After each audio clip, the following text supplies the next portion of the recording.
यहाँ हौली नहीं रहेगी, जाए चाहे जहाँ जाए मगर यहाँ नहीं रहेगी। सरकारी विभाग हो, पुलिस विभाग है, ये 7 दिन तक ये लगातार दुकान बंद रहेगी। आपने देखा है कि ये जो दारू की पेटियां जो उतरने के लिए हैं, इसको भी बोला है कि आप अपना कहीं दूसरी जगह रखवाएं इसको। आप लोग भी दिन भर से लगे रहे, इसलिए आप लोगों का भी बहुत बहुत धन्यवाद। इंडिया रिपब्लिक का बहुत बहुत धन्यवाद। हमारे जितने भी न्यूज़ चैनल हैं सबका बहुत बहुत धन्यवाद। नमस्कार दर्शकों, एक बार फिर से आपका स्वागत है इंडिया रिपब्लिक में। मऊगंज की पूरी घटना से आप सब अवगत होंगे। उसी की अपडेट लेकर देर शाम आपके साथ फिर से हम हाजिर हैं। आज पूरा दिन जद्दोजहद से भरा रहा, विधायक मऊगंज के लिए और आम जनता के लिए। साथ ही साथ पुलिस प्रशासन भी मौके पर मौजूद रहा। एसडीओपी मऊगंज भी लगातार वहां पर बने रहे। मुद्दा था शराब की दुकान को रिहायशी इलाके से हटाने का, जिसके लिए कई आबकारी विभाग के अधिकारी भी मौके पर पहुंचे और देखा जाए तो वहां पर जो लोग थे उनके साथ उनकी काफ़ी कहासुनी भी हुई। लोगों का कहना था कि यहां से शराब की दुकान को हटाया जाए। काफ़ी लोग आक्रोशित दिख रहे थे क्योंकि गत 27 तारीख को यहां पर काफ़ी मारपीट भी हुई थी, जिसको लेकर काफ़ी लोग आक्रोशित थे। और 27 तारीख के बाद में जब यह बात मऊगंज विधायक प्रदीप पटेल के पास पहुँचती है, तब वह थाने पहुंचते हैं। सैकड़ों की संख्या में महिलाओं को लेकर वह थाने पहुंचते हैं और जो दोषी हैं उन पर एफआईआर दर्ज की जाती है। यहां तक सब कुछ ठीक चल रहा था। वहां पर जब बात होती है तो पिछली खबर में आपने देखा होगा कि मऊगंज विधायक ने जो बाइट दी थी उसमें कहा था कि शराब की दुकान को यहां से निश्चित ही हटा दिया जाएगा।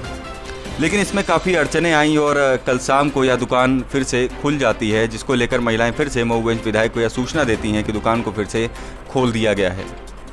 मऊगंज विधायक मौके पर पहुंचते हैं और वहां की वस्तुस्थिति से अवगत होते हैं और आज सुबह ही जल्द से जल्द वहां पर पहुंचकर वहां पर दुकानों के बाहर बैठ जाते हैं।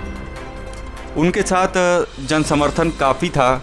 सैकड़ों महिलाएं वहां पर मऊगंज से पहुंची हुई थीं, जिनकी यह समस्या थी, जिनको यह गलत लग रहा था कि एक रिहायशी इलाके में शराब की दुकान का होना एक कहीं ना कहीं देखा जाए तो हमारे समाज में एक अच्छी चीज़ नहीं मानी जाती है।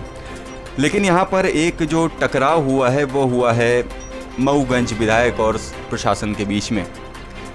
प्रशासनिक अधिकारी अपनी बात रख रहे थे। जो रीवा से जो दस्ता आया था, कहा जाए जो टीम आई थी आबकारी विभाग की, वो अपनी बात रख रही थी। कहीं ना कहीं बात आ रही थी लाखों रुपए के राजस्व की जो इस दुकान से सरकार को मिलता है। वहीं मऊगंज विधायक की बात करें तो मऊगंज विधायक लगातार जनता के साथ थे, क्योंकि वह एक जनप्रतिनिधि भी हैं और अपने क्षेत्र में काफ़ी एक्टिव भी रहते हैं। इसलिए उन्होंने स्पष्ट शब्दों में कहा कि हम जनता के साथ हैं, जनता जो कहती है वही सर्वमान्य होगा। और अगर जनता कहती है कि यहाँ से शराब की दुकान को नहीं हटाया जाना चाहिए तो ऐसा ही होगा, यहाँ से शराब की दुकान को नहीं हटाया जाएगा। लेकिन वैसा हुआ नहीं। जनता लगातार जो वहाँ के जो पीड़ित लोग थे, जो वहाँ के रहवासी थे और तमाम जनता जो वहाँ पे इकट्ठा थी, वो इसी बात पे अड़ी रही। और तमाम अधिकारी जो रीवा से आए हुए थे आबकारी विभाग के, उनके साथ छोटी मोटी कहासुनी भी महिलाओं की हुई। तो ये बात यहाँ तक रही। पूरे दिन विधायक, अगर देखा जाए तो एक विधायक और क्योंकि दर्जा प्राप्त राज्य मंत्री भी हैं प्रदीप पटेल जी, तो कहीं ना कहीं एक शेड्यूल होता है उनका आने और जाने का। लेकिन फिर भी जनता के साथ वो लगातार वहाँ पर बैठे हुए थे। इस पर लगातार विपक्ष भी हमलावर था, तमाम तरीके की वहाँ पर बातें कही गईं और विपक्ष ने लगातार मऊगंज विधायक पर निशाना भी साधा। लेकिन कहीं ना कहीं देखा जाए तो समाज के अंदर अगर हम बात करते हैं तो एक रिहायशी इलाके में एक दुकान का होना या शराब की दुकान का होना, जहाँ पे तमाम तरीके के लोग आते हैं, तमाम तरीके की बातें होती हैं, महिलाएं भी गुजरती हैं वहाँ से, बच्चे भी गुजरते हैं और आम आदमी भी वहाँ से गुजरता है, जिन पर बुरा असर भी पड़ता है, यह भी देखने को मिला है। और लगातार जो 27 तारीख को घटना हुई है वहाँ पर काफ़ी लोग चोटिल भी हुए हैं। जो वहाँ के रहवासी थे वो चोटिल हुए हैं। कहा यहाँ तक जाता है कि उनको घर से निकाल कर भी उनके साथ मारपीट की गई कुछ शरारती तत्वों द्वारा, और उसके बाद में वह उग्र हो गए और इस तरीके का प्रदर्शन करने के लिए वो बाध्य हो। तमाम कोशिशों के बाद विधायक मऊगंज लगातार 2 से 3 दिन से लगातार वहाँ पर इस मुद्दे पर बने हुए थे और लगातार वहाँ पर बैठे हुए भी थे। और अंत में जनता की जीत होती है, जन समर्थन की जीत होती है। और कहीं ना कहीं कहा जाए तो मऊगंज विधायक को जो जन समर्थन यहाँ से मिलता है उसकी जीत होती है और लगातार जो शासन प्रशासन है वो झुकता है और कहा जाता है कि 7 दिन के अंदर जो है नई दुकान ढूंढी जाएगी। तब तक ये पुरानी दुकान जो शराब की जो पुरानी दुकान है उसको यहाँ पर नहीं खोला जाएगा और जब नई दुकान यहाँ पर ढूंढ ली जाएगी, जो स्थानांतरित होगी वही दुकान यहाँ पर खोली जाएगी। इसी के साथ यह फैसला होता है और 7 दिन का समय यहाँ पर मांगा जाता है। ये विधायक मऊगंज का क्या कुछ कहना है वह भी आपको सुनाते हैं। सर, क्या निर्णय हुआ जो ये चल रहा था यहाँ पे महिलाओं के साथ में आपसे? मैं ये कह रहा था कि दुकान को शिफ्ट करने में स्वाभाविक है कि आपको दुकान ढूंढने में 2, 4, 6 दिन का समय लगेगा। हम वो समय देने को तैयार हैं, मगर उस समय में दुकान नहीं खुलेगी। हमारी महिलाओं की ये मांग थी कि दुकान नहीं खुलना चाहिए। दुकान भी खोले हो फिर आप बहानेबाजी करो कि नहीं साहब मैं दुकान ढूंढ रहा हूँ, मिली नहीं, अभी मिली नहीं। अरे इत्मीनान से दुकान बंद कर लो, फिर अपना ढूंढो, जहाँ मिल जाएगी।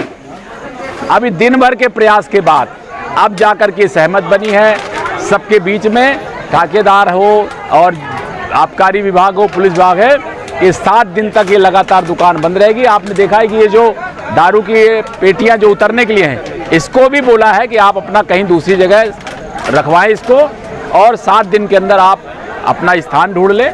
स्थान ढूंढने के बाद उस स्थान को में रखने के लिए आप इस दुकान को खोल करके शिफ्ट करें, उसमें कोई दिक्कत नहीं। 10 दिन मिल जाए, 15 दिन मिल जाए, उसमें कोई आपत्ति नहीं।